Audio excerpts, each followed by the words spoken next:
नमस्कार, सुप्रभात।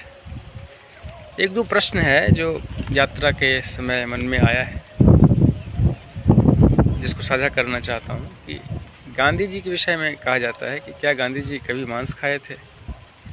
क्या गांधी जी अपनी पत्नी पर हाथ उठाते थे? अगर इन दोनों प्रश्नों का उत्तर दिया जाए तो उत्तर यह है कि आंशिक हाँ है, यहाँ और आंशिक ना भी है। क्यों? क्योंकि इसका जो तार्किक कारण है ना, वो बहुत ही सुंदर है।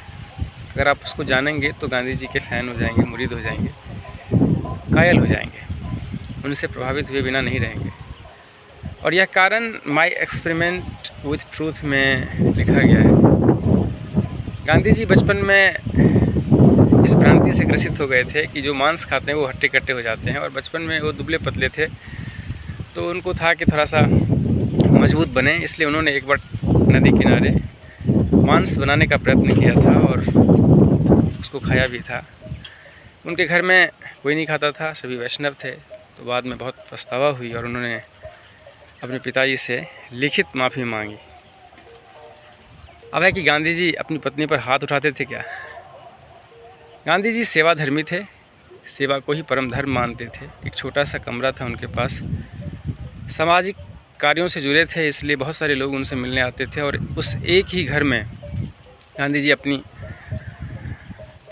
जीवन को बिताते थे, बच्चों के साथ, पत्नी के साथ, और जो अतिथि आते थे उनके साथ। इससे कभी उनकी पत्नी को अगर थोड़ी सी ऐतराज़ होती थी या गांधी जी के प्रति नाराज़गी रहती थी इस बात को लेकर, तो गांधी जी ने उसी में जिक्र किया है कि एक दो बार उन्होंने अपनी पत्नी पर हाथ उठाया था, और इसकी माफ़ी भी उन्होंने अपनी पत्नी से मांगी थी और उन्हें बहुत पछतावा था इसका।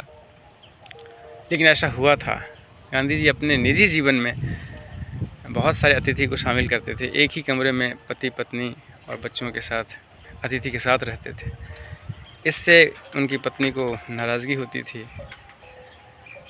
तो गांधी जी ने उन्हें समझाया था कि सेवा धर्म से बड़ा धर्म कोई नहीं है, और इसके लिए तुम्हें परेशान नहीं होना चाहिए। एक बार बहुत खिन्नता प्रकट की थी तो उन्होंने हाथ उठाया था, ऐसा उसमें जिक्र है। और जिक्र तो कुछ ज़्यादा है, उसको साझा नहीं करेंगे। अगर आपको असली बात पता करना है तो आपको मैं experiment with truth, Gandhi ji की जो रचना है अपने विषय में, जो उन्होंने लिखा है, सब कुछ सच लिखा है, अपने विषय में सब कुछ सत्य बता दिया है, तो उसको अवश्य आपको पढ़ना चाहिए, तभी जाके असली बात का पता चलेगा।